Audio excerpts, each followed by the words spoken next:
Our community is the driving force behind our stores. Our commitment to you has been our #1 priority for over 30 years. Whether it is providing quality, fresh, local, and affordable products or aiding local schools, churches, and charities, Piggly Wiggly is here for you. I wish you could taste how much better food tastes when cooked on a Green Mountain grill. But I can let you in on the reason that's true. Our pellets contain water, so they create steam while you cook, keeping your food moist.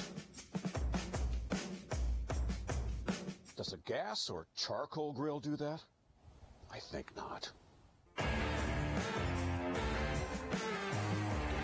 Come and see us at Southern Grill and Patio, just off the square in Troy.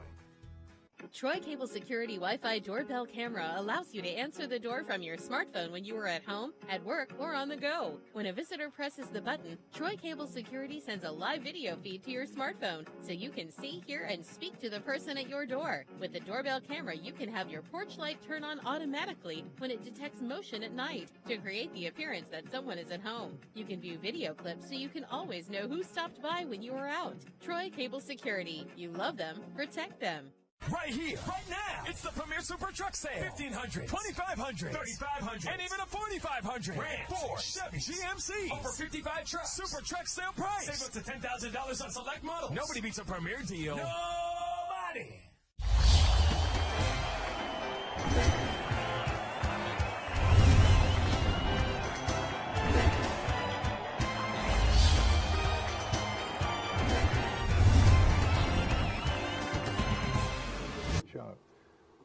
Good morning and welcome to Today in L.A. My name is Mike Amos. His name is Bill Rice, Jr. As we start a Wednesday, they call it, what? Shakespeare dubbed it. Hug Day. It was William Shakespeare. He pegged that, coined that term, hump day, in one of his... Do you think he's the one that did it? Well, he did everything. Shakespeare or Mark Twain, somebody like that. And wherever you are, my friend, I know you're finishing shaving this morning and everything, and you're reading the law book while you're doing it. And, of course, all of my friends out there that are in Forever Land, we're so glad to have you. And, of course... I hope Nick was watching yesterday when we had Coach Macier at the desk. Oh, I do, too. Yes, he bragged about what a fine man and supporter of Troy athletics. Nick, you would have thought you had hung the well, he did. What is it? Hung the roof. People like Nick Severa make this program as classy guy. Good as it is. A classy and individual. Classy people like Coach Macier appreciate that. Yeah. I was saying when Coach Macier was talking to us, he said when he came to Troy, they were getting about 100 people at a game, which is probably not much, probably pretty close to what it was. And then he talked about all the people that supported him and started going to the games, and I can go through my mind from going to those games. You know what? I can picture them, all the people that just regularly, that like the Beckett's even to this day. Exactly, but that's right, they still go. Well, one thing about it, Nick, I want to Jim and Donna Horn, I bet they haven't missed a game. But you know something? 40 years. And I want to tell on Nick here. Through my computer, it's a strong computer, with names and times and distances. But I can't remember where you sat in the old Sartain Hall, Nick. I'm afraid you didn't go to see a lot of games in Sartain Hall. I can't visualize where you were sitting. The season ticket holders sat behind the media row where Rick Stetson was the PA announcer. And I can picture like the Lees, Linda Lee's parents, and the Barnetts. I can picture them all. I can too. But one of the guys that Mrs. Amos and Mary Felix, they were sitting down there right behind the bench, yelling at the referees. That's right. They had a good seat, didn't they? I had a real good seat across the way from the Troy bench on the first row. Had a great. Well, that's where you're sitting now. The Wise boys and their family were just up and across from me. Leon Hillier was there most every day. And can I tell you a little story about? He was talking about the great crowds they would have at Gulf South Conference games, and that was true.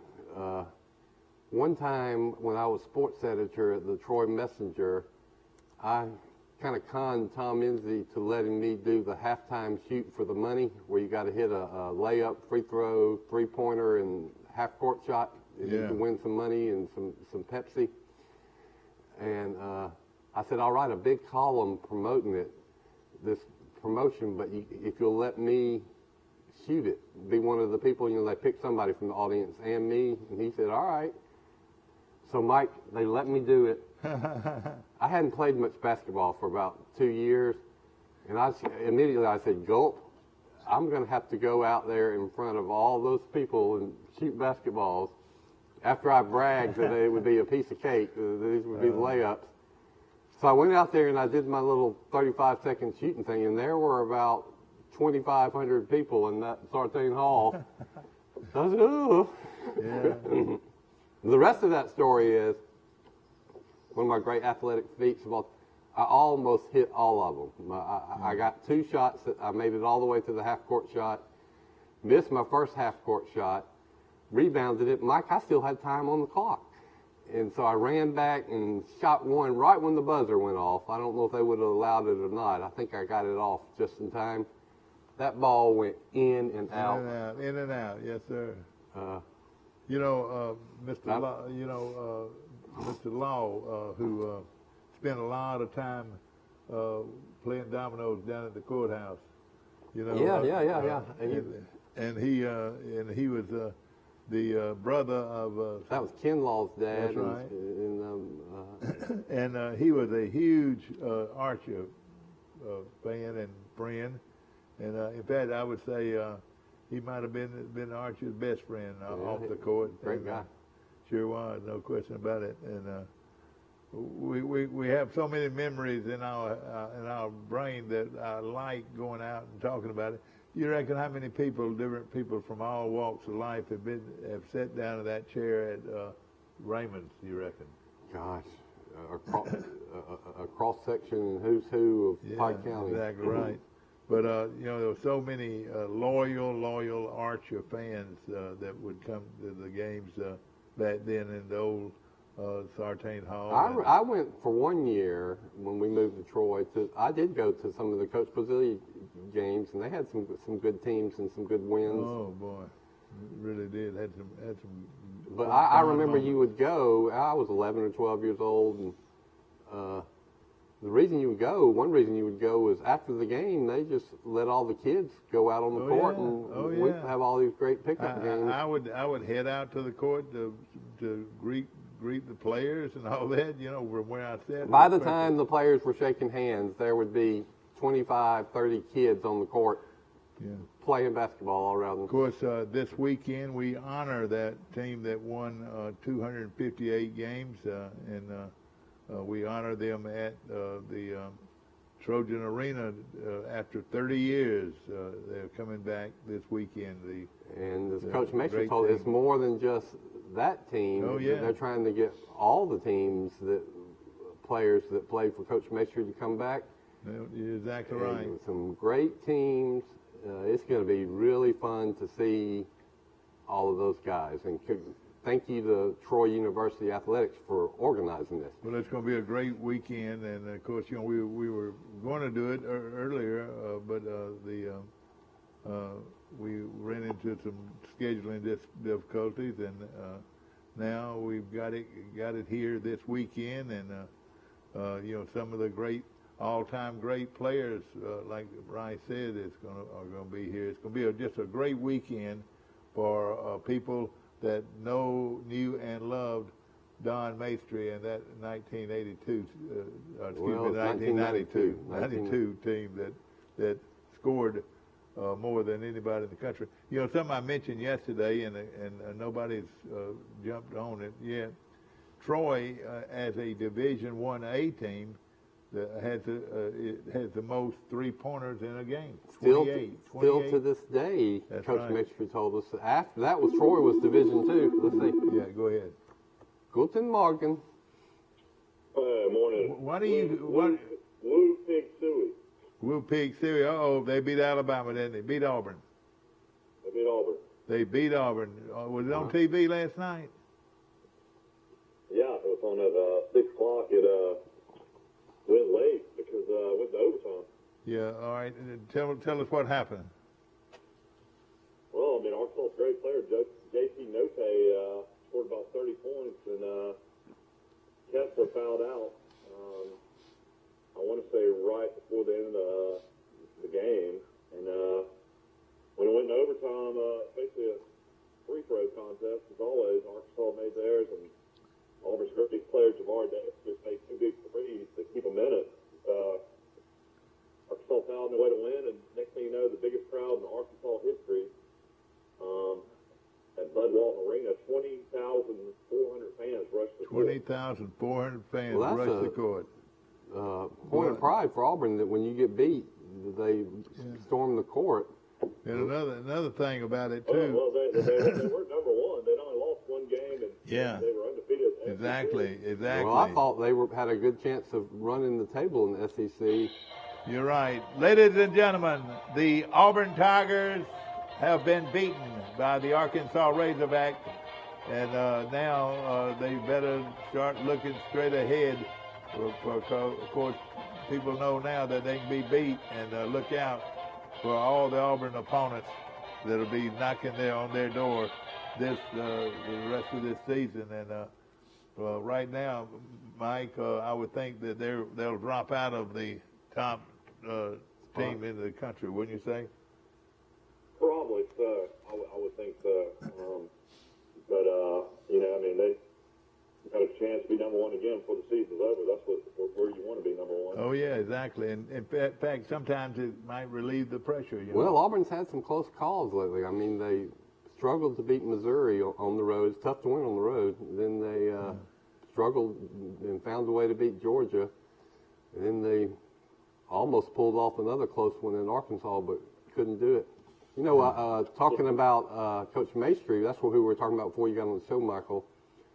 I'd forgotten that one of Coach Maestri's teams went to Arkansas, an SEC team, after Arkansas had won the national championship several years earlier and beat Arkansas in that same arena.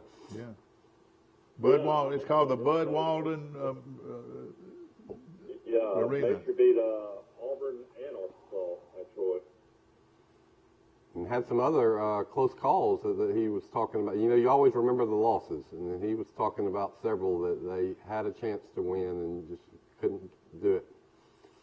Yeah, that was an amazing interview yesterday. I felt like it was pretty interesting that he is a part of, not a part, but I mean, Coach Oates and him apparently have gotten a good relationship in Tuscaloosa, and he goes and watches practice and goes to all the Alabama games. That's interesting to me. He would kind of be our Alabama expert now going forward, probably. Yeah. You know, but getting back to what we were talking about right before you called, Coach Maestri told us that Troy's, I think, to this day holds the Division I NCAA record for three-pointers made in the game. 28 against who was it? George Mason? Yeah, George Mason. George Mason, yeah. Now they hit 51 as a Division II team in the game the team we're gonna honor Saturday, but still 28 three-pointers. Did Troy win that game, or did they lose to George Mason? I don't know. I would imagine they made that many they won. But you would think so. Look it up. Yeah. Well, that was the team that played just like it was George Mason and Loyola Marymount. Yeah. And Troy that played that press every time, running gun, any three-point shot, take it, that style of play. Let me tell you something they did real good, and they don't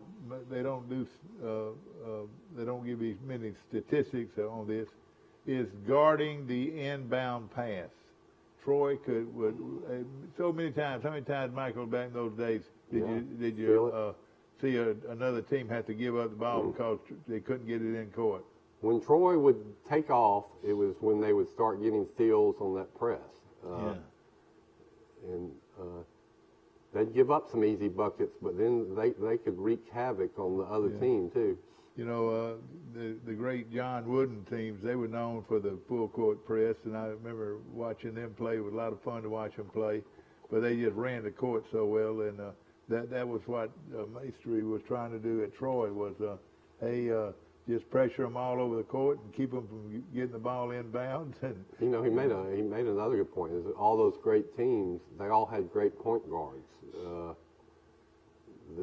You needed great point guards to handle the press. Man, think of all the teams we pulled for in our life. Would some team press your team and you didn't have any guards that could handle the ball? Exactly. Oh, God. You know, I would guess hopefully tomorrow I've got a call into him, but it's Tom Ensley, the sports information director back then. Wouldn't you like to know what he did with the scorebook? I mean, how he had to do it. I mean, it was probably the most unusual scorebook in college basketball history. You know, I am a subscriber to a site that archives old newspapers, including the Troy Messenger. They're saved on microfilm. I'm going to go back and read some stories about those teams. In my stories, I was a sports editor at the time this happened. You know, I tried to put as many stats as I could in there, but they're. Rice, you need to go back on your article, what you wrote that. I'm going to look up that article and then the articles that followed that talk about the national attention this got. And then I want to look a couple of days before, because I know I wrote a story that said this team is going to go for 200 points in this game. That's why there wasn't a great crowd, but it wasn't a bad crowd for Sunday afternoon, and they were playing DeVry Institute. Yeah, I know it. But everybody knew that they were going to have a decent chance to do this. Well, you know, they scored 189 the year before, which was the high of all time right there. I think it was 189 points. And gosh, what a historic day this will be to reminisce on how that team actually scored 250 Well, they got 51 points. three-pointers hit. I think they took 108 shots, so they shot almost 50% from three-point line. Well, that's 155 points right there. And you don't know. And in my story, they also had about 25 dunks, so there were a lot of breakaway easy dunks. A lot of free throws. You got to figure that in. Well, there weren't very many free throws because there was hardly any fouling. You know, there was no defense in the game. But there were some, though, I think. But I think I figured it out that there were, of those 258 points, about 210 came from either three-point shots or dunks. There was only 40 that came from regular two-point shots. I'll tell you, somebody that would also be of interest would be the coach of that DeVry team.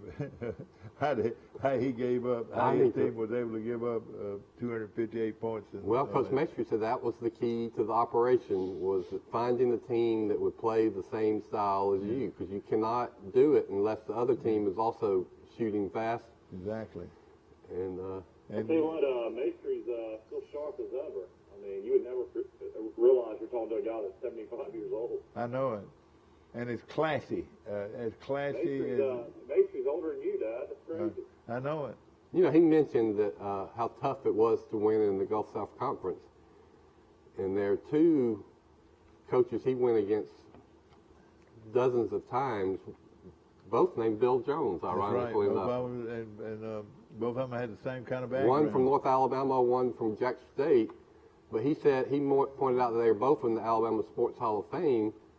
Well, I want to organize a campaign. Hey, wait a minute. Are you sure that Maestri's not in the Hall of Fame? Maestri's not in the Hall of Fame. Oh, boy. How in the world?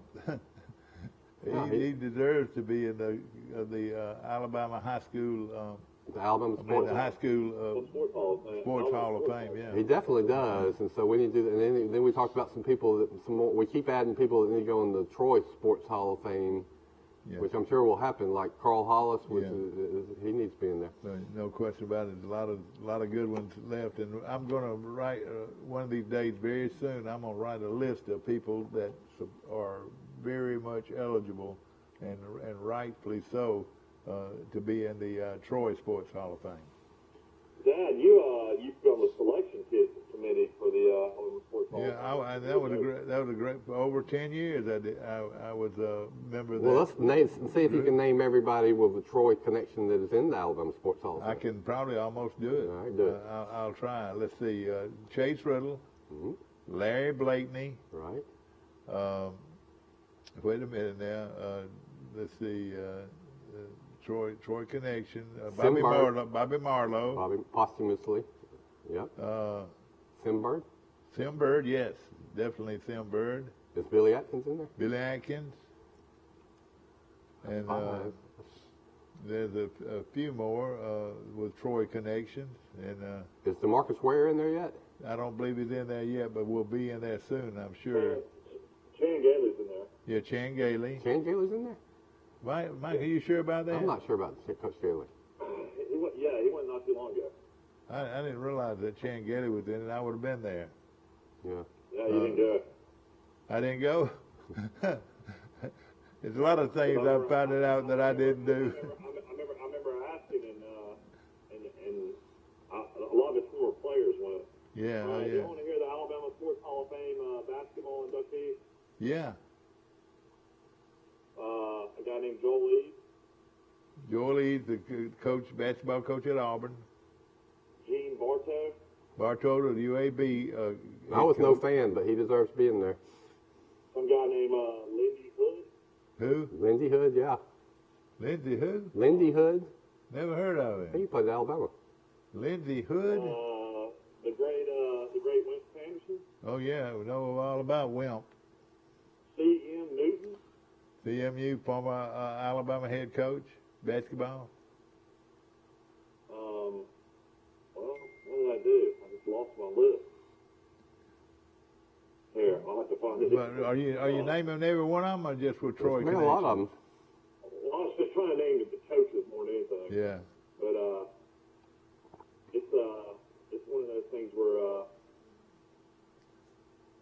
It's fascinating to, Mike brought in, I guess because you were on that committee, you brought in a program from one of those events, and it had a brief bio of everybody that's ever been inducted. You know, I read, it's about 200 pages. I read every page of it. And it's very, very good here it reading. is. Other coach was Joe Champy, the great Auburn coach.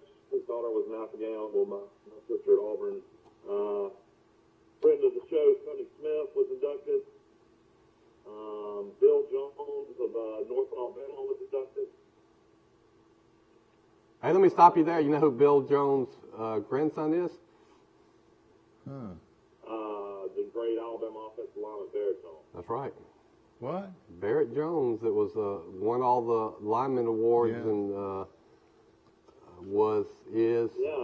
and his daddy is a guy named Rex Jones that played basketball for C.M. Newton and Wimp Sanderson. He didn't play much, but he was on the team. Was a basketball player at Alabama. So this is a politic thing because Maestri is not in. Bill Jones of Jacksonville State's in. Bill Jones of UNA is in. I know it. Oral Maestri at 500 wins is not in. You're right. And then to make it even more political, Dwayne Rebo's in. We talked about Rebo, oh God, yeah. The only basketball coach in Alabama. And Cliff Ellis is in.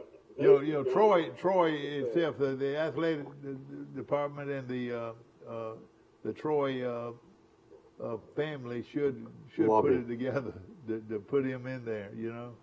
The only basketball coach I can think of in the state of Alabama, college basketball coach that has more wins than Coach Maestri is Coach Chapman from AUM. Yeah, you're right now. He had a ton of wins. He's not in it either. I know, you're right. He needs to be he in it. deserves to be in there. I know him very well, and of course he won a bunch of games. I tell you what, I want to say he won 40 or 50 straight high school games after he got out of coaching at AUM. They had some great teams there for a while. Yeah. But no question that Don Maestri deserves to be in the Alabama Sports Hall of Fame. For consistency, he had great teams in about 5 different leagues. He had to go through the wilderness when Troy made the move to Division I. We talked about that in our interview, that big Troy fans will know that how tough this move to Division I was on basketball. Yeah, no question. But they had to be Division I in all sports, and you had to have so many home games. And he said the only way they could get that number of home games was to be in a conference, because then you got guaranteed home and home games. Yeah. But the only conferences they could get in were in Buffalo and Illinois. And out of the Troy people, he's the one that definitely needs to go into the Alabama Sports well, that Hall of would Fame. get Chase Riddle, Don Maestri, and Larry Blakeney, all who coached together at the same time in there. Yeah. That would be impressive. No question about it. Of course, it's... Do y'all want to hear the football coaches? Yeah. This is the Alabama Sports Hall of Fame members for football coaches. Starts off with a guy named Joe Kane. Joe who? Joe Kane. Okay, keep going. I've never heard of it. There's a, I can't tell if this guy's a football coach or a player. No, he played all over the Hitchcock. Yeah, he was a good... He's kin. He was a cousin of the Collies. That's right. Sure was. Paul Bear Bryant, Mike Donahue, Ralph Jordan, Frank Thomas, Hank Chris, John Heisman, Hollis May, Harold Red Drew, Yeah. Ray Howard. Former Clemson head coach, yeah. Played at Alabama. Was Walter Gilbert a coach? Never heard of him. Looks like this guy was a coach, Douglas Head Walter. Yeah, I've heard of him now. That was... Cooper. I don't know. Let's see. Trying to find more coaches. Vince Dooley. Yep. Of course, Probably. I don't know if this guy was a coach or not. Malcolm Laney. Never heard of him. Jim Glover. Gosh, Bobby Bowden. yeah, I've heard of him. You know him. Florida State coach. You. Homer Norton. Homer who? Norton. Oh boy. Jim Watley. Gosh, are you sure these people have actually been in the? I'm looking at the Alabama Sports Hall of Fame. I remember looking in that book that had Charles Foots Clement. some of them. You kind of scratch your head and say, "Well, why are they in there?" Yeah, you're right. Pat Dye, Ray Yeah. Perkins, Heard- Burt Russell, Yeah, Danny Ford. Danny Ford didn't even coach that long. I know, but He won a national championship. Yeah, he did. You're right. From out here, He was a player, Gadsden. too. He was from out here, Gadsden, Mike. That's what Coach Bryant would say. The great Gene Stallings. Yes, sir.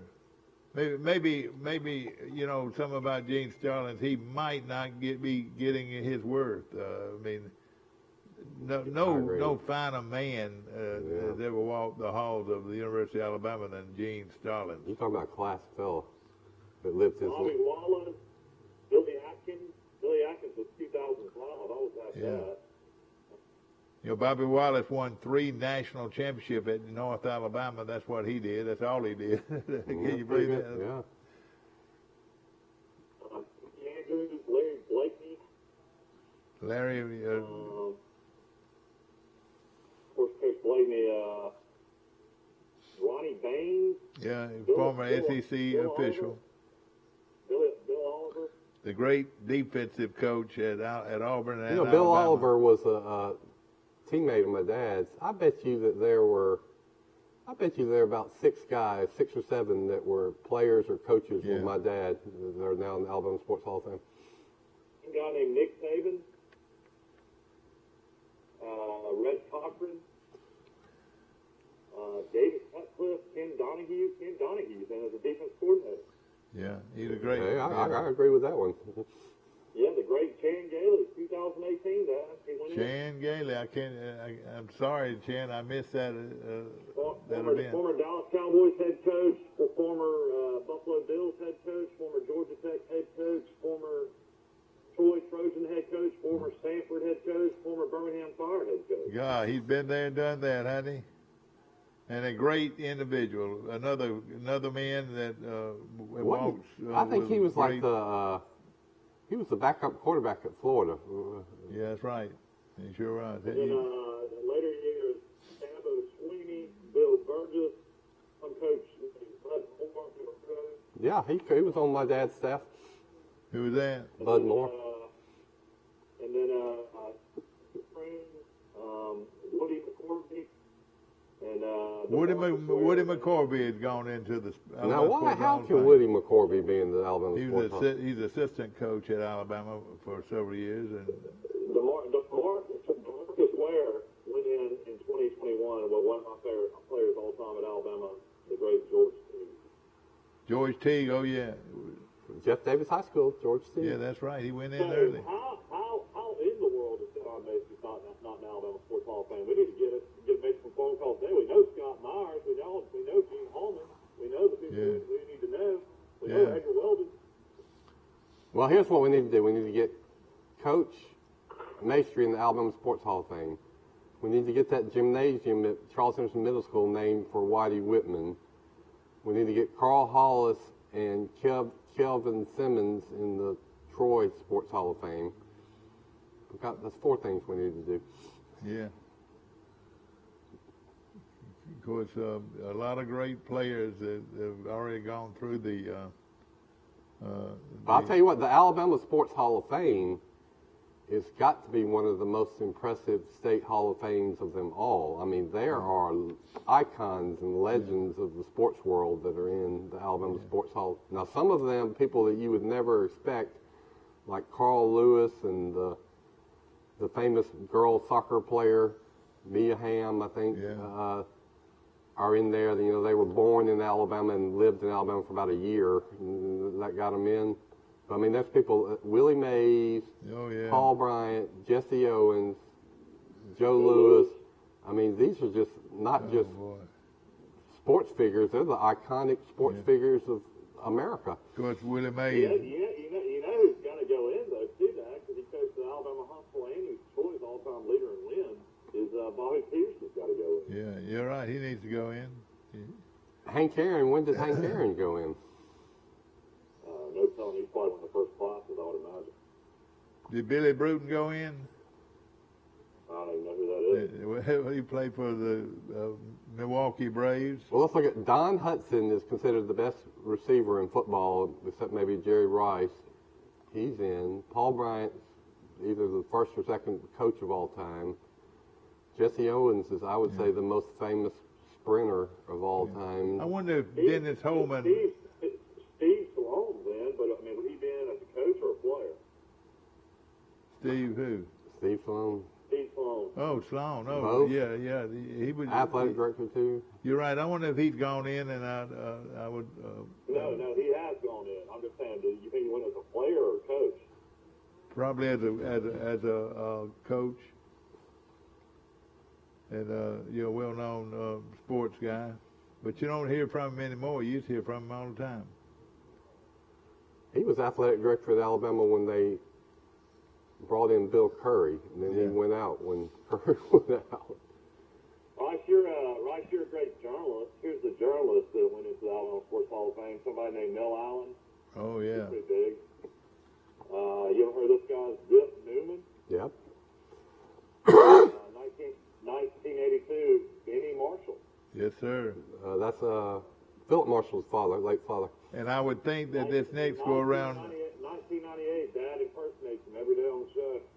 Thank you, Doug Layton, and good evening, ladies and gentlemen. As the Alabama partisan across the way are there to greet Coach Paul Bryant at the goal line. Talking about the great John Forney, and then Dad, you follow this guy all the time too. Alf Van Hoos went in 1999. Hey, let me give you a little quote about. I know what you're gonna say. He says, all these guys were great running backs at Alabama. And of course you've named several of them already. But I'm gonna have to take the boy from Troy, the orphan boy from Troy, Bobby Marlowe, any day of the week. You know, I played when I was sports editor of the Troy Messenger. I went to the Alabama Sports Writers Convention one year, and We had a golf scramble, and I got to play with Alf Van Hoos and Kevin Skarbinski. Oh, boy, yeah. That was fun. You know, A lot of people don't realize Skarbinski was a Troy grad. Yeah. And he's one of the best riders ever in Alabama. Yeah. You know, if you think about it, you know, thinking back at Marlowe, you know, he was dead. You know, not as many people go in after they've been dead. And posthumously, right? Yeah. Billy Atkins would have been deceased. That's right. But Marlowe, it's amazing how far up the list of all the Dad inductees Dad went to his induction ceremony. He was adopted later by Mr. McGee that owned the funeral home, right? And he lived with Mr. McGee for his last year or two. And they're tearing, as we speak, the old funeral home down. Y'all know that? It was located right across the street from the A&P food store. Yeah. And that was McGee Funeral Home. McGee Funeral Home. And you know, I went in that rubble, and right there's a lot of rubble. No telling what's in that rubble. Yeah, you're right, Mike. You know, I bet there might be some folks that they left out. You know, they might still be in that rubble. You reckon? And, you know, Did you wander through it? You know what? I ought to at least take a picture of you rumbling through it. It's like Al Capone's vaults. Remember when Geraldo Rivera did that special? But they're tearing it down as we speak, and I know there's some history among those bricks. You know. The rest of the media, the late great Jim Fife went in 2005. And touchdown Auburn! Touchdown Auburn! Well, Jim Fife was. I hope he was still living when he was inducted. And then you can wait on this. Auburn's going to win the football game. Auburn is going to win the football game. That's Rob Brandlett. I know it, but later on he'll go in one day. Yeah, Auburn. As the voice of the Auburn Tigers. Then a guy named Bob Phillips, a guy named Jimmy Smothers, and Jimmy. I don't know if he's great, but he's pretty good. Eli Gold. I tell you what, he's pretty good.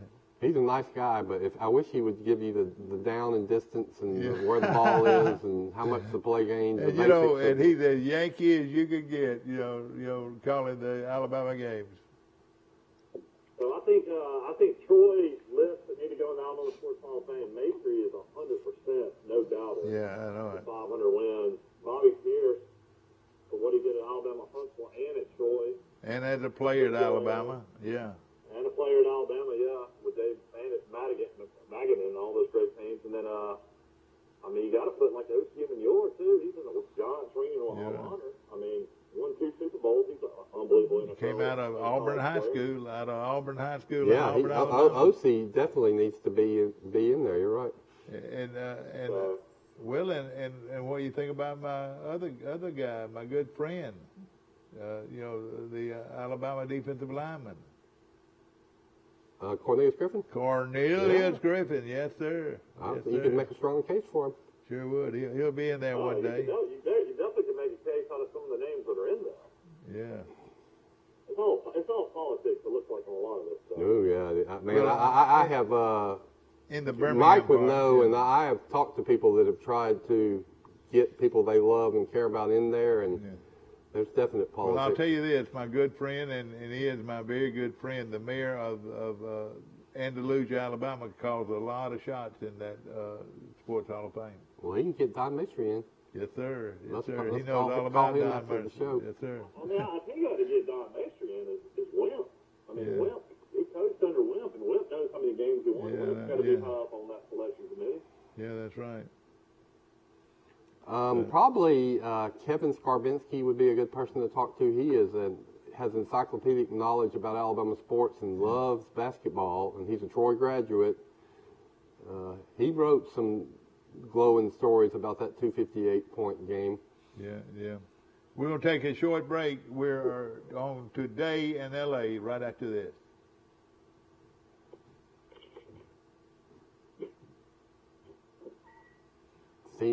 Our community is the driving force behind our stores. Our commitment to you has been our #1 priority for over 30 years. Whether it is providing quality, fresh, local, and affordable products or aiding local schools, churches, and charities, Piggly Wiggly is here for you.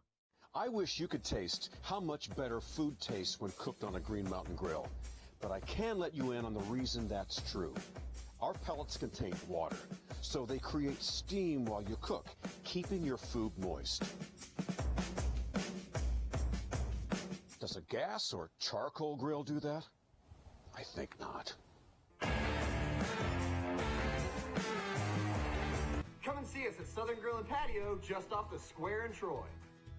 Troy Cable Security Wi-Fi doorbell camera allows you to answer the door from your smartphone when you are at home, at work, or on the go. When a visitor presses the button, Troy Cable Security sends a live video feed to your smartphone so you can see, hear, and speak to the person at your door. With the doorbell camera, you can have your porch light turn on automatically when it detects motion at night to create the appearance that someone is at home. You can view video clips so you can always know who stopped by when you are out. Troy Cable Security. You love them, protect them.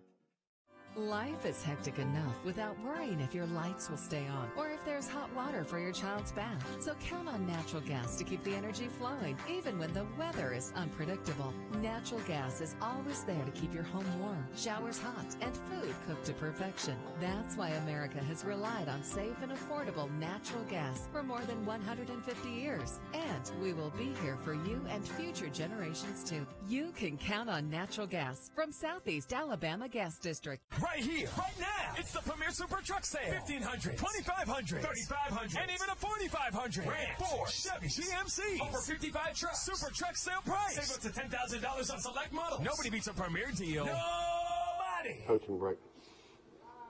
Back to our show, brought to you by Oakview Manor in Ozark. Of course, been one of our strong supporters since we've been coming on the air. All the way since 1998. How about that? We've been on the air right here. P.S. Falk Furniture, my good friend Andy Falk, comes from a world of Falks in the Sampson area. And a lot of great brothers, including his father, Joe Rass Falk, attorney at large. One of the best attorneys in Alabama. Yes, sir. And, of course, his running mate. Are you an attorney at large or an attorney at law? Law. Mike, if we're going to take any of the folks downtown in a shooting contest, I would say old Dickie Calhoun would be a pretty good one, wouldn't he? All state for Sidney Lanier High School in Montgomery, Alabama. Mike said you would play pickup backup with basketball with him when you were a teenager, and he could still take you off. Oh yeah. Yeah, he would wear a suit and tie every day of his life. I don't know if he still does. Yeah, But, he's just a class operator. Yeah. He'd come home, he would take his shoes off, and he'd have a tie and a dress shirt on, and he'd be just making every shot from distance. It wasn't like a little 5-footer. And they like what they called it, and they called it string music where I come from. Well, what did he play? I bet he played basketball, and he was a great track star in high school. All right, let me tell you what he did in track. At one time, Dickie Calhoun, who is a local attorney in Troy, Alabama, he held the state broad jump championship, the record, the state broad jump. You know what a broad jump is. And he out of Lanier High School in Montgomery, he held it for about 10 years, maybe that long. Well, 8 to 10 years he held that record until a guy named Richmond Flowers broke that record. He had jumped 23 feet 2 inches, and that was the state record. And then Flowers came in, and I think it was 23 8 inches. So my good friend held that record in the broad jump for a long time. You know who might deserve to be in the Troy Sports Hall of Fame? I need to research this. My classmate Wanda Elder, now lives in Montgomery. Yeah. Was a track phenom in high school, but then she went to Troy, and she was a track phenom at Troy. Right, exactly right. Now, James Beatty, the great sprinter, actually has Troy connection. Some people say that's where he was born, in Troy. He held the indoor world record for a long time. Did you know that? No. Beatty ran the 100 meter. How about this? In 10.1.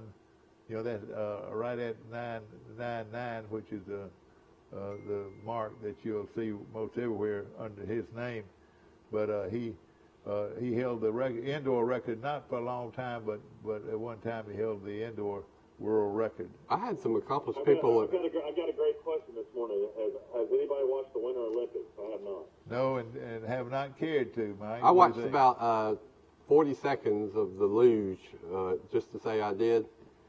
So I watched 40 seconds. The United States is not doing well. Norway is leading in the medals with Russia, and Austria is right behind them. Well, the problem is that they live in the ice. Let me tell you, half of Russia right now is under so much ice they can't stand it. But what I'm worried about is that they're fixing to jump shore, and we're going to be in trouble if we don't watch it. Norway and Russia have 10 medals, and then the United States has 7 medals. They only have 1 gold. It looks like 5 silver and 1 bronze. But I just don't even rely on the team home. Well, I've been reading the headlines. It's getting atrocious TV ratings. So NBC's taking a bath. The athletes are reporting that it's like being in prison, with all the COVID restrictions and testing. Yeah. I think they have a few officials sprinkled through the arenas, but the arenas and spectators are just about empty. That's why I don't like it. I want to see fans there, And it's actually in China too, so I would imagine a lot of people are not watching it because of that. Yeah, people don't like China. I've got a first-hand testimonial about life in China. I wrote a COVID story early on about an early case of COVID, and I thought it was a page 1 big story. This couple from Alabama, I think they had COVID in December 2019. Well, it got no national attention, and I was just grateful that one alternative media site published it. Well, out of the blue, I get some email from a grad student in China. What? Yeah, says she wants to interview me. She had found that article on the internet. Yeah. She works for some think tank in China, which probably was affiliated with the government. And I said, sure, anybody wants to talk about my story, I appreciate it. So she did a Zoom call interview with me. But while she was interviewing me, I was also interviewing her, and I was asking her what life was like in China. And man, it was a scary picture. I mean, she said that, if there's one case of COVID in a city in China, and you've been to China, every city in China has 5 million people, they lock down the whole city. I mean, nobody gets out of their apartment, can work. And this was probably about 6 months ago she did that interview, but I said, man, it sounds like China is just a prison. And the other thing I got is she didn't seem troubled by that at all. I mean, the people are going to comply and do what they're told. Yeah. It's a real totalitarian nation, no doubt. Yeah, no question about it. We're going to, of course, we're talking about high school basketball that's going on right now. And basketball, Charles Henderson ranks right now 3rd in the state right now if you rated them. And let's go to our phone. Okay. Good morning. You're on Today in L.A. Hey, Bill, it's Will Matthews. Hey, Will, let me get Michael back on. Good morning, Will. All right. We're joined by Will Matthews, attorney and Renaissance man. Good morning, Will. Yeah. Good morning. Yeah, I was looking at some information that came over the wire right here, and it was a lot of names to remember. One of them was Danny Grant. If anybody did the research, boy, he would have been a local guy that did well. I bet you grew up knowing who Danny Grant was, didn't you, Will? Absolutely. Yeah, Danny Grant was a great football player at Troy. He sure was. I bet Will knows probably about 20 people that have been inducted into the Alabama Sports Hall of Fame. Mickey Andrews from Ozark is in there. Yep. I was his lawyer for many years. And Wilbur Jackson. Yeah, Wilbur. I've been Wilbur's lawyer for many years. There you go. Well, he played golf with Coach Bryant, who was in the induction class, the maiden class. Jerry Pate, didn't you? I'm sure you've run across Jerry Pate several times in your golfing career. Well, I whipped Jerry Pate when I was a freshman. He was a senior in the SEC. And he did. I guarantee you Jerry Pate's in the Alabama Sports Hall of Fame. Yeah. Oh, yeah. Yep. And, well, what do you think? We're on a football. You gonna take the Rams minus 4.5? I can't see the Rams beating anybody 4.5. I like Cincinnati. Mm-hmm. I think this is a year of upset. Well, you're going to get 4.5 points. That's a pretty good bit of points if you look at how they've been scoring. Yeah. Yeah, I think it's a field goal game either way. Well, I tell you, I like Stafford. I mean, and I like the Cooper Kupp's phenomenal receiver, and Beckham's love him or hate him, he's a great player still. Where did he come from? Odell Beckham played LSU. I know that. Where did Cooper Kupp come from? Oh, Eastern Washington. Yeah, Washington. Michael researched his stats a couple episodes. Unbelievable in college. Amazing. Well, another thing about him, he played on a red field. The field was as red as you could get. Wow. That Eastern Washington. Taylor, I totally forgot. Zach Taylor, the English coach, was a quarterback in Nebraska. And he played for Callahan, I want to say he played against Troy maybe. But, and then, of course, McVay is one of the youngest, brightest coaches in football. I don't know what to think of that game. It should be a decent game, though, I would think. Hey, I don't think it'll be a blowout by any means. Everybody, we need to talk about the status of Coach Harsin. I haven't been following this as close as I should, but I listened to a little Feinbaum yesterday, and it sounds like this might be his last day as coach at Auburn. Anybody got any opinions on what I think is going to happen? Well, let me tell you this. I'll tell you what. It's whoever Jimmy Rain likes. If Jimmy Rain likes him, he'll stay. If he doesn't like him, he'll go. Would you say that, Will, when you say he called that big a shot? There's about 3 people that run Auburn's athletic program, and Jimmy's one of them. So I think you're right on. But the guy was a bad hire to start with. I mean, he's not a SEC coach. Chemistry was really a bad. Just look at the people he's working with at Auburn and the people he was working with at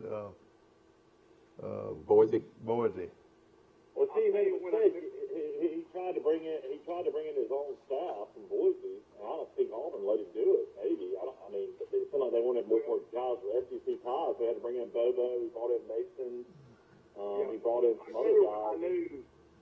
I'll tell you when I knew he was gone is when Derek Mason left him, and took a $400,000 pay cut to go to Oklahoma State. Something had to be wrong, didn't it?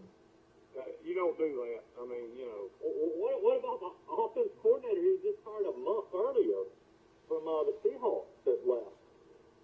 I mean, you're talking about a guy that was there, that was only there a month and left.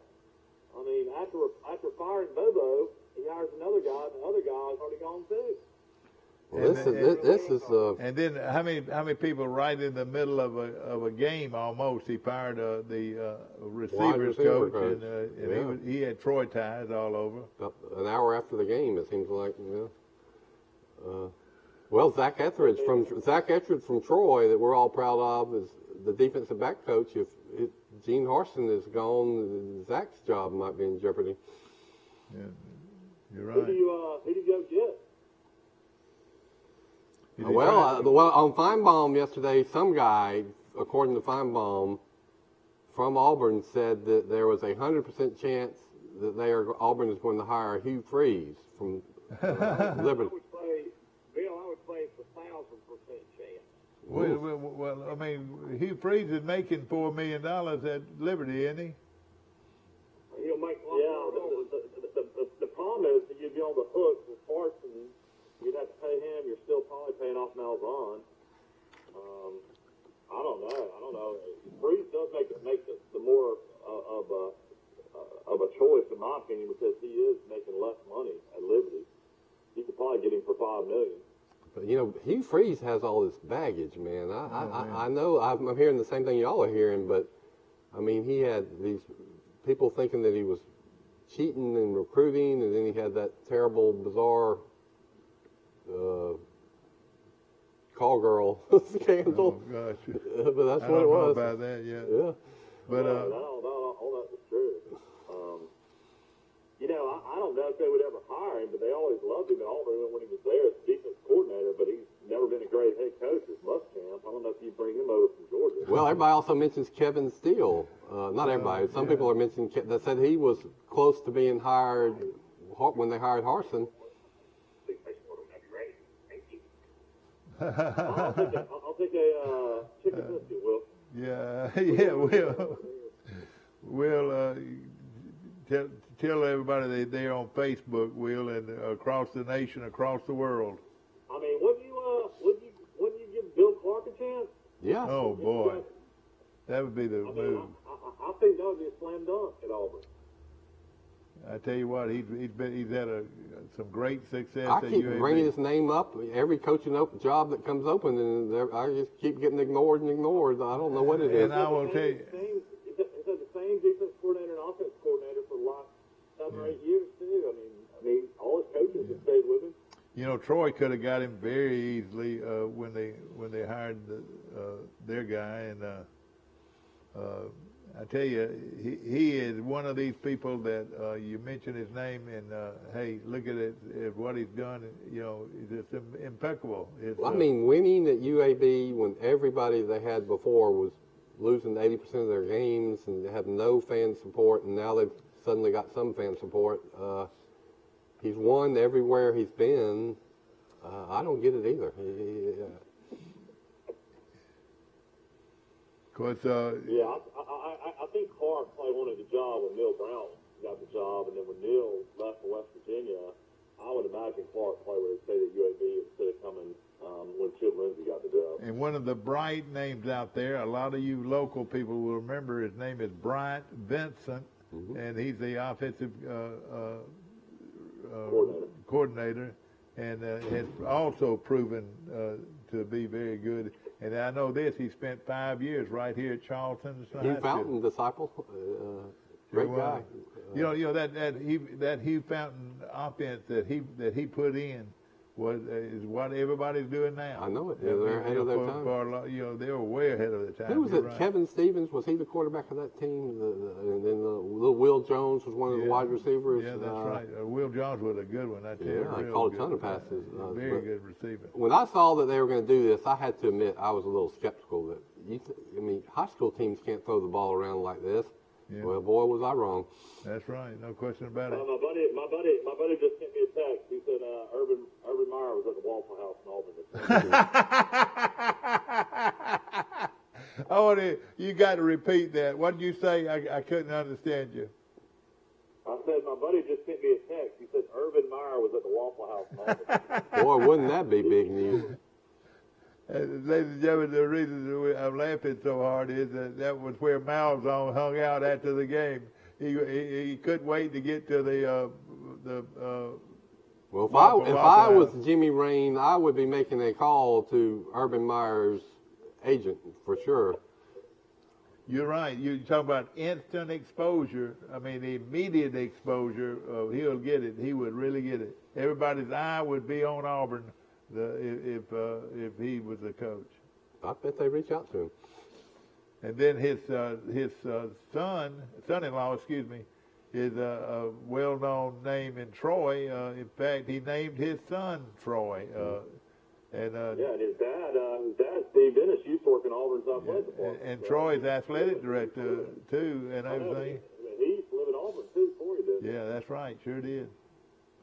And Corey is now the offensive backfield coach at Ohio State. They're doing pretty good. Yeah. Quarterback coach. Yeah. Yeah, well, the quarterback. Yeah, one of these days. And his quarterback threw for about 550 yards in the Rose Bowl. Yeah, I would say within 5 years, he'll be a household name. I think he should be a head coach within 8 years. And a fine young man, and he's one of the other young men that used to sneak in my pool when I wasn't watching, and all his buddies. Other young coaches out there that could make the jump up. I mean, I can't really think of any other names right now. I mean, the Coastal Carolina coach has done really well. Yeah, I know it. I'm just trying to think of other people that they might could hire. That Bryant Vincent, I tell you what, Bryant Vincent is boy. If Troy ever gets a shot at him, they ought to try to get him. What is offense coordinator? No, I mean on down the line. If Troy, after a lot of. Well, I mean, hopefully Summerall goes to about 5 straight bowls. Yeah, I do too. I mean, I want him to too, but at the same time, he might not be here for 3 years. If there's going to be some good coaches out there by then, I would think. I mean, who are the hottest young coaches' names out there now? John Summerall. Who was the I tell you what, you want to get fired up. You want to have a coach that will get in your lap and get fired up. Hey, he's the one right there. I've been very impressed with him. Mike, if you ask 100 people whose coach is at Troy, you might have 3 that name. That'll change. Well, I know how you yuppies feel down in Ozark. All of you Alabama guys. No, I mean, I will say that I read a lot of articles. Summerall was one of the up-and-coming coaches in America. I mean, he was one of the names that a lot of people put on the list. But, I don't know who else Auburn would even try to go after. I'm trying to think of some other young coaches out there that are real hot commodities.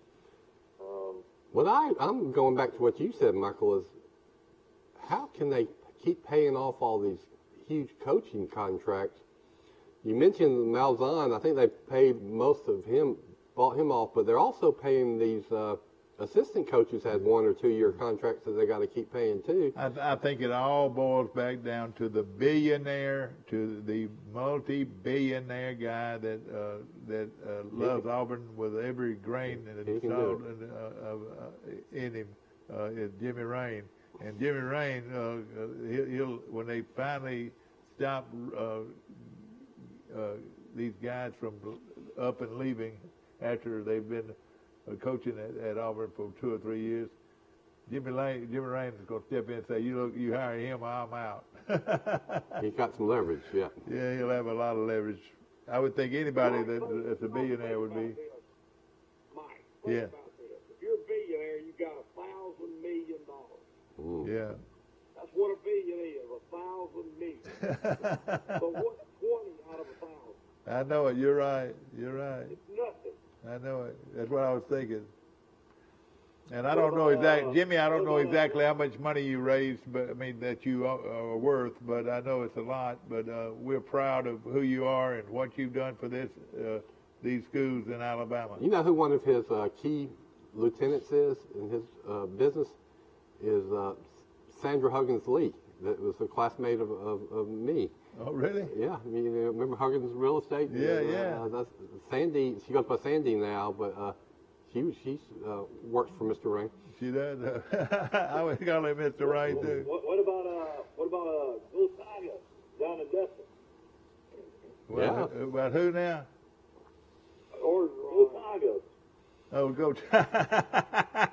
Hey, you know what? If any team wanted, any school in the nation needed some exposure, they'd hire him. But you know what he'll say? He'd say, "Oh, I've got plenty of money. I don't need another job." Take a year off, enjoy the beach. Oh gosh, I sort of love that guy. In a way, you could say anything. There'd be a lot of superlatives around this guy. But, you got to like him. You got to like him. Damian Craig is the co-offense coordinator at Texas A&M. I don't know if he'd get a chance. He was. Auburn fans love Damian Craig. Yeah. Oh, yeah. He was a great quarterback. No question about it. I saw him. You got Terry Bowden sitting at Lyman Road. Do you think he wants to come on back? I tell you what, any Auburn person that slams Terry Bowden is wrong, boy. Hey, nobody's going to ever do what Terry Bowden did. He won his first 22 games as a head coach. And you were talking earlier, Mike, about Coach Stallings doesn't get his due. Yeah, I don't think it Go does back either. and look at his 7 years. I think he was coach at Alabama. He won over 80% of his games, and except for his first year, he was winning and not that far behind Coach Bryant and Coach Saban. Yeah. He was a great coach, no question about it, and a great man. And He got fed up with the administration and some of these crazy athletic director Alabama had, and the president of the university, and he just had too much principle. He just wasn't going to work for those people. You know, if you look back on it, the best thing Alabama ever did was hire Mal Moore. Mal Moore. You know, I think that was the best hire ever. You know, he had mixed results, and well, the teams didn't do great until he got Coach Saban, but he did one thing. He raised all that money to improve the facilities, and then he got Coach Saban, so his legacy is secure forever. I want you to know that game, that date is open for the Alabama Troy baseball game, and I'm gonna go ahead and put a mark by it that me and you gonna go on our barbecue ride again. Pilgrimage. The barbecue pilgrimage. That's what you want to say. We're gonna start this time. We're gonna start at Hooks. Yeah. Right. As they pop up on the screen. Yeah, if y'all start at Hooks, I'll be going the wrong way. I know, we're going to have to go south, and then we're going to turn around, and then we're going to hit our place right north of Troy. Then we'll hit Jim's, then we'll hit Dreamland. Take that to Archibald's. I don't know if Dad's ever been. I know. I don't think I've ever been to Archibald's. No. And then, is it a night game or a day game? It's a 6 o'clock game. You know what used to be arguably the most famous barbecue restaurant in Alabama? I think it's closed now. It's Twix and Tween in Centerville. Oh, yeah. It was good. And they had good pies, too. They had real good pies. Closed years ago. Well, the bypass went around Centerville, right? You know, can't y'all picture that poor old boy from Ozark riding up back to school? His daddy didn't give him any spending money, anything like that. And his name was Will, and he became a star named Will Matthews. Well, I tell you, the best barbecue place in the history of the state of Alabama was Ollie's in Birmingham. Yep. You liked it better? Funny you say that. My father-in-law, who I never met, my wife's dad, that was his favorite restaurant. He was a lawyer in Birmingham, and he went there 3 days a week. Yeah, my dad loved it. Ollie's was the best. Yeah. But I tell you what, I still love our barbecue place located right there in Billingsley, Alabama. Jim's Barbecue. Jim's famous barbecue, and it is downright good, buddy. Alabama against Ole Miss in basketball tonight. Alabama's 14-9. Ole Miss 12-11. The game's at Ole Miss. Alabama's a 5.5-point favorite. Golly! Oh, what kind of year is Ole Miss having? They're 12-11. But Kermit Davis is a pretty good coach. Yeah, he is. Struggling. Be interesting right there. I used to have long talks with Kermit Davis when he'd come in here with his team from Middle Tennessee. He had some good teams, yes, sir. Yeah, he used to stay out here at the Marriott. You know, you're talking about the referee at the 258-point game. I need to call and interview him. Well, Andrew Jeske, I'm hoping that Andrew Jeske, one of the referees, will be there. And of course, he was the one that I want to interview him. When he would stick his hand out to say that red ball, he'd have his hands out like that. But you know who I always got a kick out of seeing at Sartain Hall, and I saw him there many times, was Bruce Benedict. Yes, sir. Yeah. The former Braves catcher, a long time. Yeah. He developed into quite a official. He really did. Schaus, of course, is my favorite official. He and I were good friends.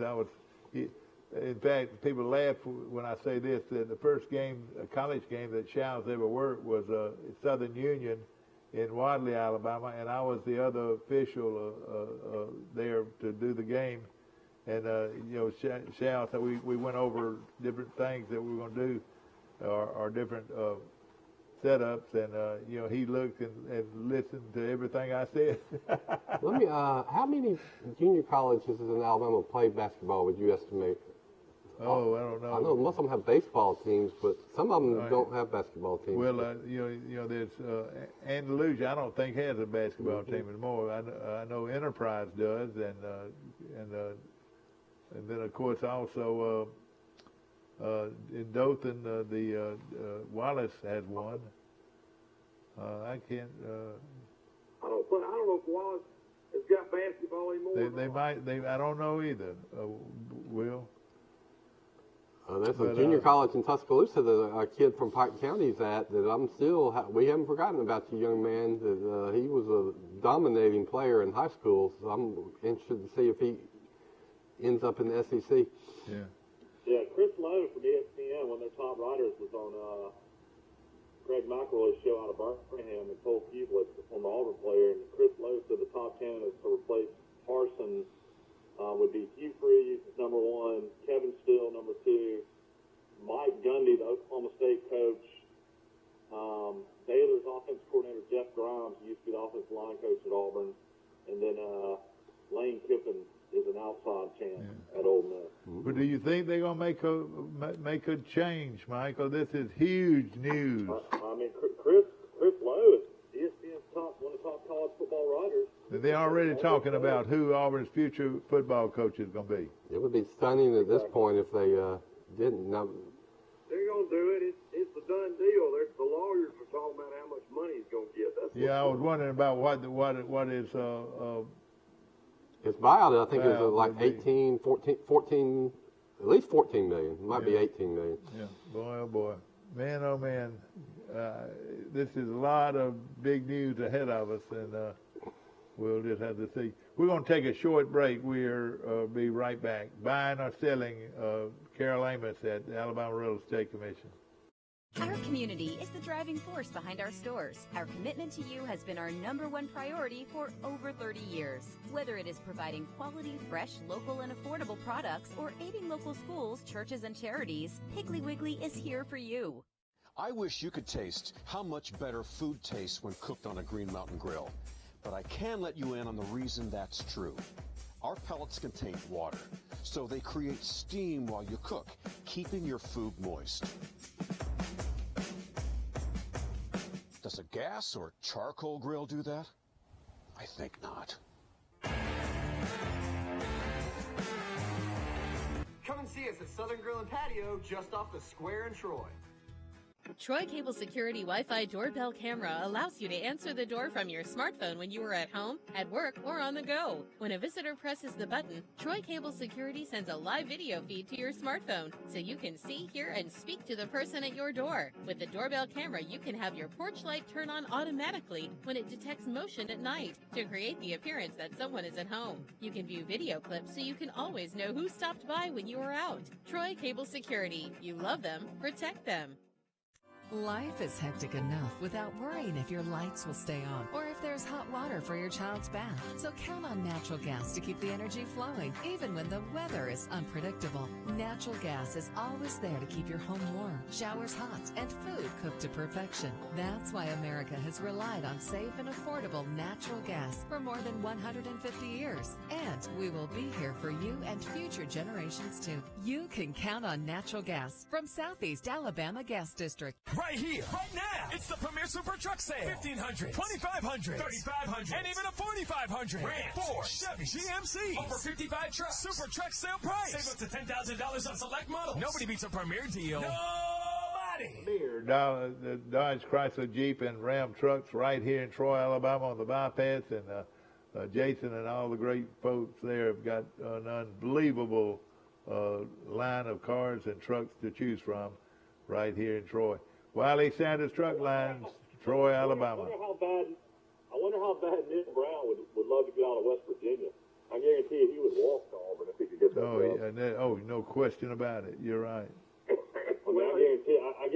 guarantee you he realizes he can't win at West Virginia in that Big 12. They don't have enough offense. Michael, his stock has gone way down. Oh, there's no doubt. Yeah. You know, he'd have stayed at Troy. He'd got the job last year. Yeah. He could have got the Florida State job. He might have got the Tennessee job. He might have got the Auburn job. He could have got a lot of jobs. Yeah. Sometimes it pays to wait. You look at the coach for Louisiana Lafayette, paid for him. Yeah. Look at Kirby Smart and all the job opportunities he would have had. He waited and waited and waited, and he got the job he wanted.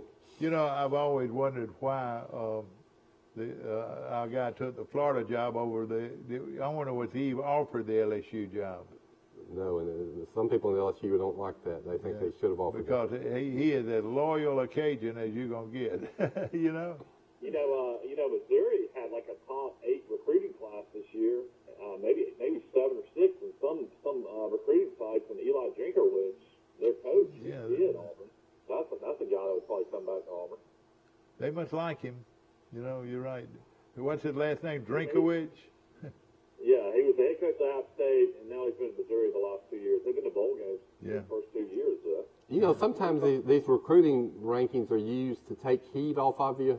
Everybody says, oh, he's doing a great job recruiting. Let's be patient with him.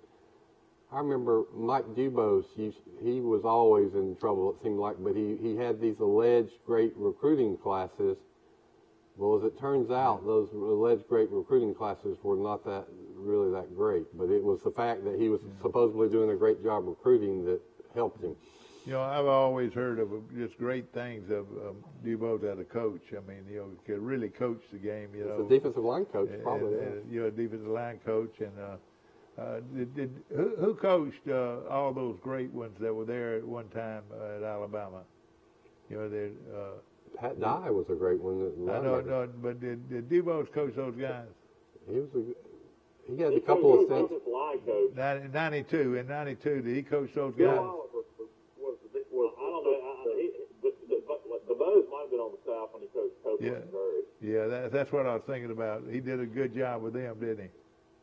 Yeah, and then Bill Oliver left, and then he became defensive coordinator for 1 year and was kind of a so-so defense. And so then when Stallings left, the faxes started pouring in, and all of the genius Alabama fan base said you got to hire Coach Dubose. Ceasefire, ladies and gentlemen. There's also rumbling going on in Tuscaloosa with their defense coordinator. He was pulled over by the Northport Police Department and got a DUI charge. Pete Golden did. How do you know so much about the insides and outs of all these guys, Michael? Well, Dad, these are articles all over AL.com. I mean, these are known facts. But I'm just saying that Golden being charged with DUI, there's an outside chance, that people are rumbling about Jeremy Pruitt coming back to Alabama and being defense coordinator. So I don't know what's going to happen there. Yeah, I think he would too. He was a great one when he was there. I mean, Coach Pruitt's a great coach. He just lost his job with the Giants, so he's looking for a job. I don't know if he ends up back on Saban's staff or not.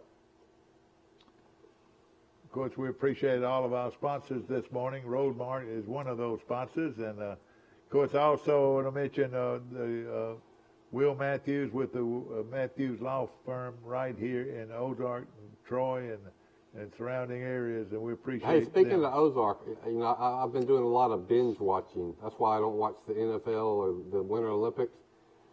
So I just watched the House of Cards, and then I watched Downton Abbey and Mad Men, and now I'm watching a show called Ozark. I've already watched it. I think about Ozark, Alabama every time I watch that. It's a really good show. I watch it too. It's my favorite show. Yeah. And Bateman's incredible in that show. But I've never seen it. You haven't even heard about it? It's on big hit. Yeah. It's on Netflix. Netflix, and I watch a lot of it. Hugh Freeze is only 52, so he's not a very. I mean, he's got a lot of years of coaching. I know it. He's but I was watching a documentary on football the other day, and when it came to cheating, he was who they were talking about. All I remember is that Ole Miss was bad, mediocre, and then he comes, and then they have the recruiting year of all recruiting years. Just every five-star just suddenly goes to Ole Miss, and you just make a guess. Will, I remember you were right on it. I mean, you would say this all the time. I remember you saying it. Is how does Ole Miss get that guy, or how does Ole Miss get that guy?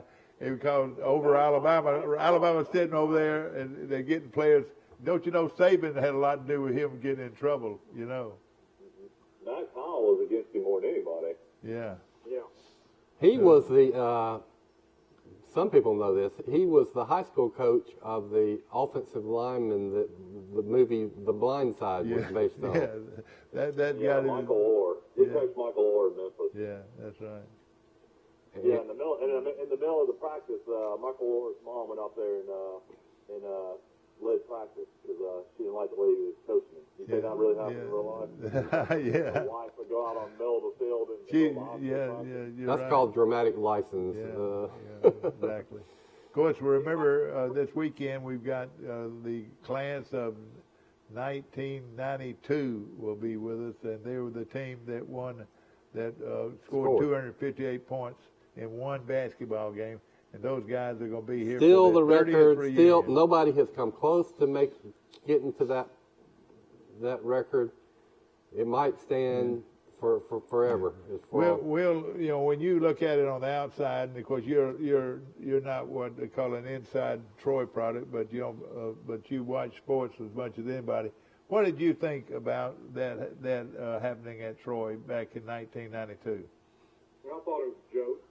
Yeah, but I mean, do you still think it's a joke? Yeah, I know it's a joke. The other team let them score. Yeah, but well, the thing about it though, they made 51 3-pointers. Will, how does that just happen? You know? Well, if you shoot 150, that's. Well, they shot 108, 106. They shot 106, and they made 51 of them.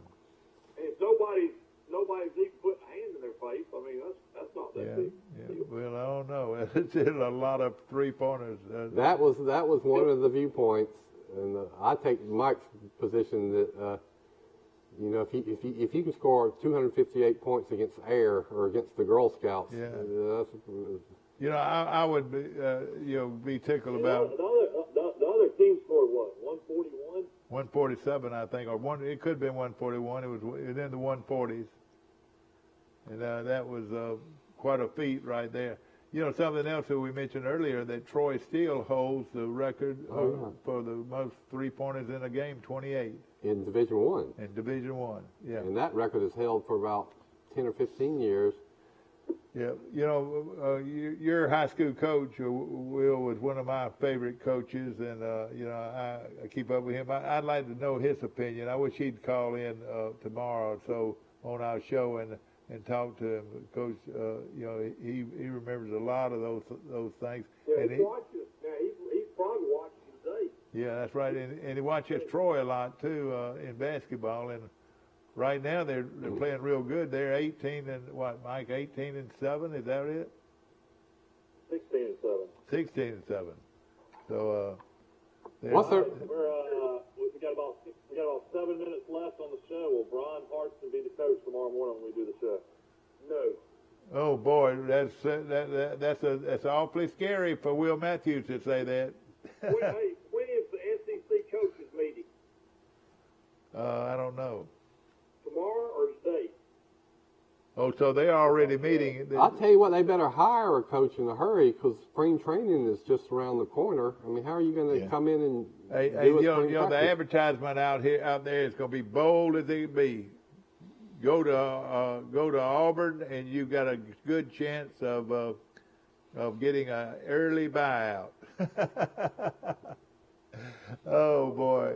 And personally, I hate it though, because I mean we know Brent Betzel, that's our cousin. He's their high school. Yeah, they'll be wise by keeping Brent. Football relations coach, and then they got Zach Efforts from Troy on the staff. I mean, we know a lot of people on that staff. Yeah. Well, you know what? If they hire Mike Gundy, they'll get Derek Fisher back, and he'll give you $400,000 back. Yeah. Derek Mason. That's right. He might be back. Wouldn't that be funny? It's going to be fun. They're playing golf in Phoenix this week at the Phoenix Open. There'll be about 25,000 drunk fans on that 16th hole. That's always an entertaining golf tournament to watch. Tell us about that 16th that hole, Mike. Well, it's a par 3, and it's like the stadium course. I guess they got 25,000 fans on that one hole. That's right. And hollering, and they're all drunk. And they're in bleachers, but it's like it's stadium bleachers. They just line the whole length, the 160 yards of the hole. And guess what, Will? My favorite golfer got beat this past week on the last hole. Guy made a 90-foot putt, Mike, or what? Yeah, beat Bo Watson. It was from off the green. Yeah, and he made that shot. Don't you know that made that was in Saudi Arabia. Okay. he probably made a bunch of money just to go to the game. They didn't play in Pebble Beach. Speed choked at Pebble Beach. Yeah, that's right. You know, most of them were paid to go to play in the. Oh yeah, money talks. Yeah, that's right. Saudi Arabia has the money. Yeah. I want to mention A1 services today, whether it's hot or cold weather, is A1 Terry boats will be there for you. Why does Saudi Arabia have the money? Oil. But why do they keep having the money? It's to buy and trade oil, you've got to use what currency? The U.S. dollar. Yeah, that's right. That makes the U.S. dollar ensures that it's the reserve currency of the world. So it basically protects the printing press that America prints all those billions, trillions of dollars with. But it ties back to the oil money in Saudi. They cut a deal in 1973 to make sure that Saudi Arabia would keep using the dollar to buy their oil. Because old Raymond's on South Brunish Street. If you haven't had a haircut at Raymond's, you need one right now. We'll be back to. Well, we only got 3 more minutes. Well, the Southern Grill and Patio. And of course, Southern Grill and Patio's got the best selection of grills anywhere in this part of the country. Of course, Scott and Lana Hartley, wonderful people. And Premier Dodge Chrysler Jeep, where nobody will beat a Premier deal. Nobody. Does it make you nervous when I talk about Saudi Arabia? Michael, the Super Bowl go over 50 points. What is the over on it? 49. What was it? Yeah, I don't know. I'd probably lean under. Yeah, well. Especially after what I saw Cincinnati do to the Kansas City Chiefs offense in the second half. I still can't believe that Kansas City scores 21, should have scored probably 28 in the first half, and then they don't actually score until no time on the clock to go into overtime. Yeah. Right. So obviously, Cincinnati, if you can hold that offense down, they should be able to hold the Rams. Yeah, that's right. That's right. No question about it. I just don't understand, though, what in the world Andy Reid and Mahomes were thinking on that last play before the half. You got to kick a field goal there at least to go up my 2 touchdowns. They had plenty of time. You throw it into a ball. Yeah, you got to throw it in the end zone. You don't throw it on the 3-yard line. I mean, you got to throw that ball in the end zone there. That was crazy. Throw it in the end zone. If it's caught as a touchdown, if you drop it, you still got 4 or 5 seconds. That's right. That's right. It's like Bruce Arians calling that pass play when Alabama's trying to run out the clock against Auburn. Yeah. And then the most understatement out there was, hey, should we go ahead and send a guy out into the end zone, maybe run it back if they don't make the field goal? Yeah, you got to have a field goal kicker that kicks the ball at least. That was one of the biggest mistakes in college football history. At least on the field of play. They need to make a statue in Auburn to Coach Fountain's brother, who was the one that. That's exactly right. That does not happen unless. And War Eagle, Auburn is going to win the football game. Auburn is going to win the football game. We'll see you tomorrow, bright and early, for Today in L.A. with Bill Rice. Our community is the driving force behind our stores. Our commitment to you has been our #1 priority for over 30 years. Whether it is providing quality, fresh, local, and affordable products or aiding local schools, churches, and